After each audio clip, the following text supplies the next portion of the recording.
일꾼들이 세워지는 시기입니다. 인사가 만사라고 하는 말이 있듯이 정치, 사회, 경제, 문화 어떤 조직이나 공동체에도 어떤 사람이 세워지는가가 참 중요합니다. 왜냐하면 어떤 조직이나 공동체에 조직이 잘 구성되어 있고 또 그 조직이 나가야 될 어떤 비전이나 방향성이 설정되어 있더라도 그것을 운영하는 주체인 사람이 누가 세워지느냐에 따라서 그 결과가 달라질 수 있기 때문입니다. 그래서 각 기업이나 각 조직, 각 공동체에서 이 인사에 심려를 기울이는 것입니다. 교회 공동체도 마찬가지입니다. 어떤 일을 감당하기에 합당한 하나님의 뜻을 따라서 합당한 사람을 세우는 것이 참 중요합니다. 특별히 교회는 예수 그리스도와 머리 대신 영적인 공동체이기 때문에 사람을 세울 때도 성경적인 원리대로 또 하나님의 사람들을 잘 세워야 하는 것입니다. 바라기는 교회적으로 각 부서 교구에 사람이 세워지는 이때에 하나님의 방식대로 하나님 부르신 일꾼들이 잘 세워질 수 있기를 바랍니다. 오늘 본문은 이제 성막을 완성할 사람을 세우는 장면이 등장하고 있습니다. 여러분이 잘 알다시피 성막은 하나님의 임재의 상징이었고 하나님께서 우리를 만나 주시겠다고 약속하신 거룩한 임재의 공간이었기 때문에 성전이 세워지기 전까지는 하나님께서 명령하신 이 성막, 성소를 통하여 하나님께서 만나 주신다고 약속하셨으니 이 성막 자체를 직접 만드는 사람들의 소임은 얼마나 중차대한 일이었겠습니까? 그래서 아무나 성막을 만들 수가 없었습니다. 하나님께서 특별히 유다 지파 훌의 손자 우리의 아들 브살렐과 단지파 아히사막의 아들 오홀리압이라고 하는 두 사람을 선택하셔서 직접 그들로 하여금 성막을 만들 수 있도록 하고 있습니다. 브살렐과 오홀리압을 통해 성막을 만들게 하신 1절부터 10절까지 통해서 사람을 세우는 원리를 몇 가지 살펴보도록 하겠습니다. 첫 번째입니다. 하나님께서는 하나님 자신의 일을 감당할 하나님의 사람들을 하나님께서 직접 부르시고 세우신다라고 하는 것입니다. 여러분, 어떻게 보면 모세가 직접 추천할 수도 있었고 모세가 각 레위 지파 아니면 제사장들을 모아놓고 장로들을 모아놓고 추천을 받고 회의를 통해서 누구누구를 뽑자라고 말을 할 수도 있었을 것 같습니다. 아니면 스스로 자격과 능력을 갖춘 사람들을 지원하게 해서 그 가운데 선발했을 수도 있겠지만 그렇게 하지 않았습니다. 성막을 세울 사람들은 하나님께서 직접 그 이름까지 지명하여 부르셔서 하나님께서 직접 세워주셨다라고 하는 것입니다. 여러분, 이 원칙은 구약시대뿐만 아니라 신약시대를 살아가는 우리에게도 그대로 적용이 되는 원리입니다. 히브리서 말씀에 보면 그리스도의 제사장 직분을 설명하면서 이렇게 말합니다. 히브리서 5장 5절에서 6절입니다.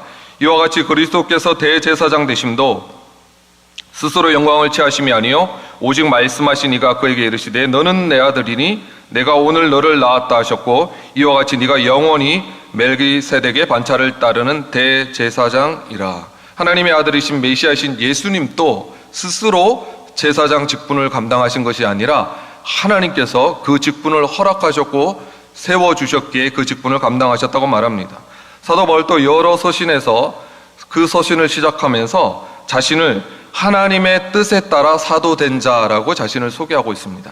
하나님의 부르심을 따라서 사도로 부르심을 입었고 세워졌다라고 하는 것입니다. 여러분, 그래서 우리가 아는 이 교회사역의 모든 직분과 부르심의 기초에는 하나님께서 나를 부르셔서 이 자리에 세워주셨다라고 하는 하나님의 부르심이 있습니다. 여러분, 한번 생각해 보시기 바랍니다. 내가 원해서 아니면 타의에 의해서 누군가에 의해서 등 떠밀려서 이 자리에 있다고 생각하는 사람과 하나님께서 나를 직접 부르셔서 하나님의 일꾼으로 하나님께서 세워주셨다라고 믿고 확신하며 그 일을 감당하는 사람과 얼마나 큰 차이가 있겠습니까? 우리에게 적용하자면 사람을 세울 때 그래서 하나님의 지혜를 구하며 하나님의 뜻에 따라서 하나님이 부르시는 사람을 세우기 위해서 신중하게 세워야 할 것입니다. 그리고 사람이 세워졌다면 하나님께서 나를 불러주신 하나님의 부르심인 줄 알고 무겁게 반응할 수 있어야 하는 것입니다. 나의 달란트, 내가 원하는 사역, 내가 하고 싶은 일이 아니라 항상 하나님께서 나를 이 자리에 부르셨는가, 하나님의 부르심이 어떻게 나에게 임했는가, 이것들을 우리가 먼저 점검해 보아야 하는 것입니다. 두 번째입니다.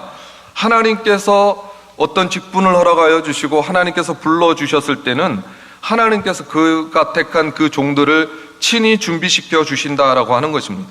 하나님이 불러주셨다면 능히 감당할 만한 힘도 하나님께서 공급해 주신다라고 하는 것입니다.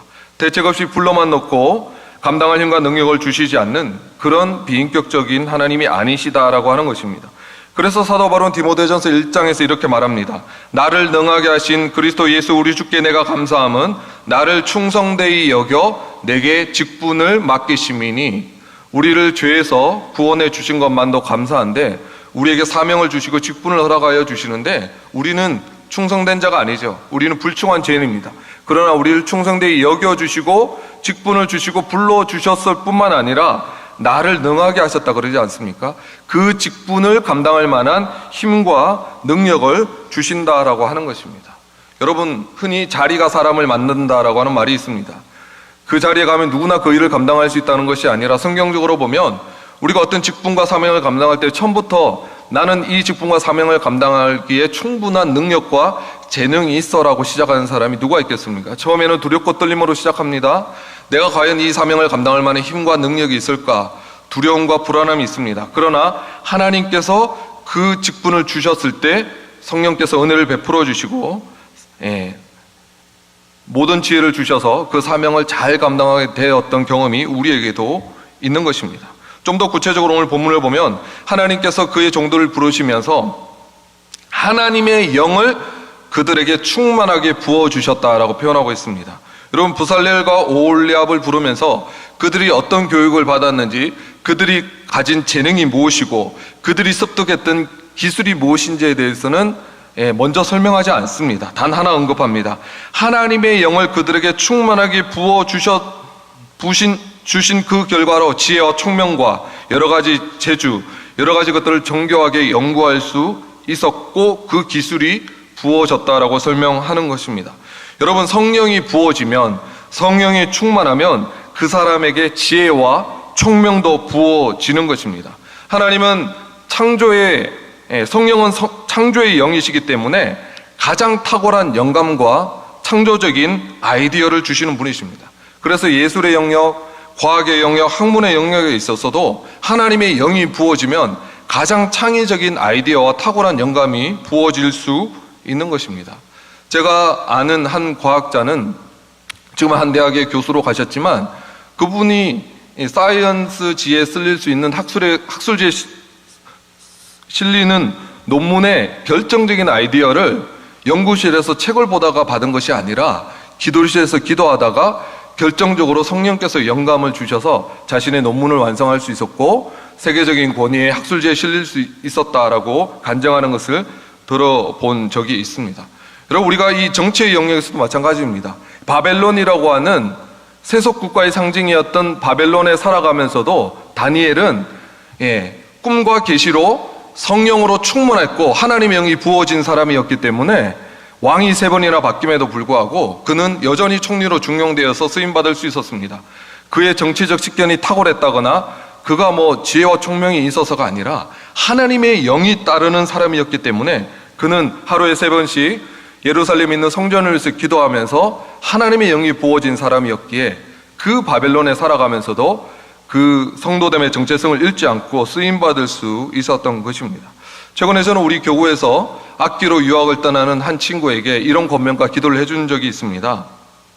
악기를 연주하면서 가장 탁월한 영감은 하나님의 영이 부어질 때 주어지는 것이기 때문에 연주회를 할 때 성령 충만을 위해서 기도해라.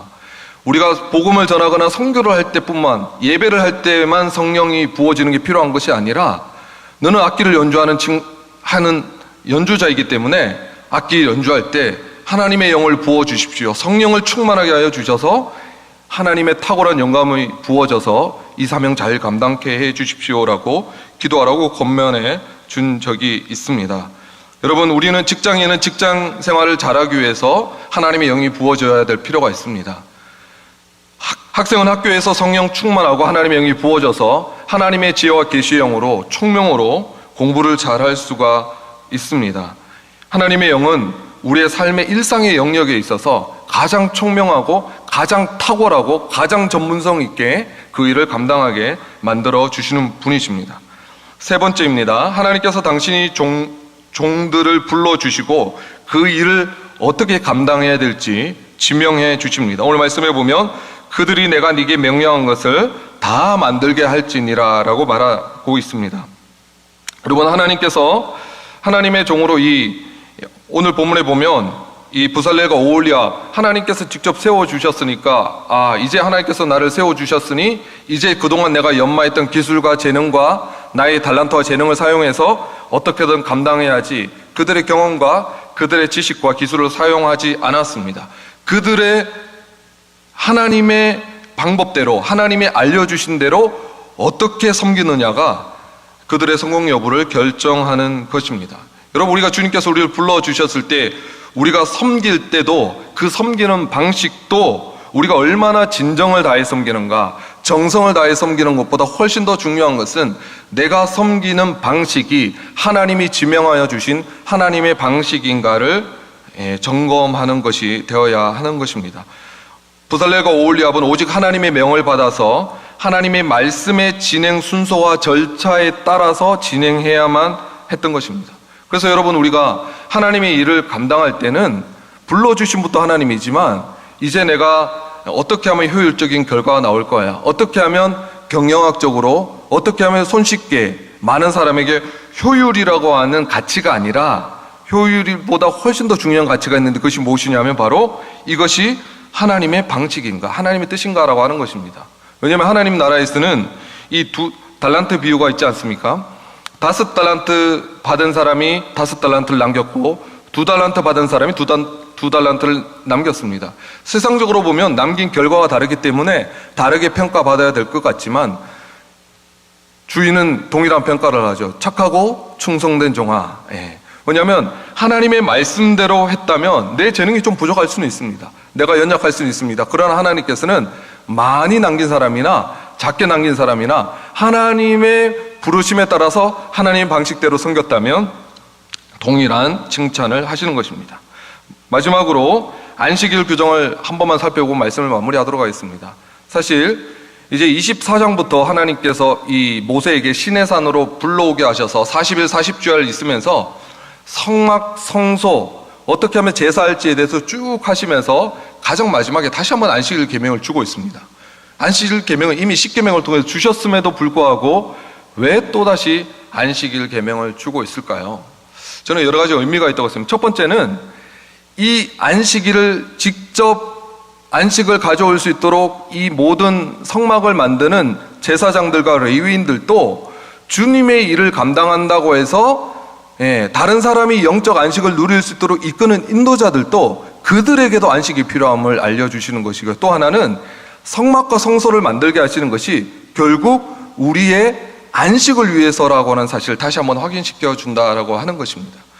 이 안식일 계명이 이 신약에 와서는 주일로 대체되었지만 안식의 정신은 여전히 우리에게 남아 있습니다.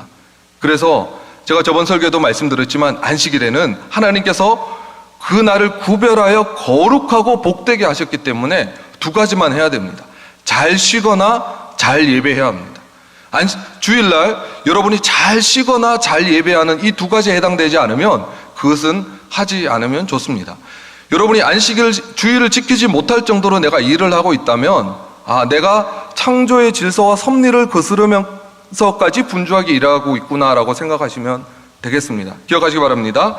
잘 쉬거나 잘 예배할 수 있도록 그날을 구별하시고 복된 날, 왜냐하면 그 안식일 예수님 말씀하신 것처럼 수고하고 무거운 짐진 자들아 다 내게로 오라, 내가 너희를 쉬게 하리라. 우리 주님께서 우리에게 영혼의 안식을 주시는 날이기 때문입니다. 그래서 다시 한번 이 모든 성막 만드는 일을 마무리하면서 마지막으로 다시 한번 안식일 계명을 주심으로써 우리가 얼마나 안식이 필요한 존재인지 알려주시는 하나님의 음성을 들으시고 오늘 또 우리 삶에 필요한 영적 안식을 위해서 주님 앞에 나아갈 수 있는 저와 여러분 되시기를 주의 이름으로 축복합니다.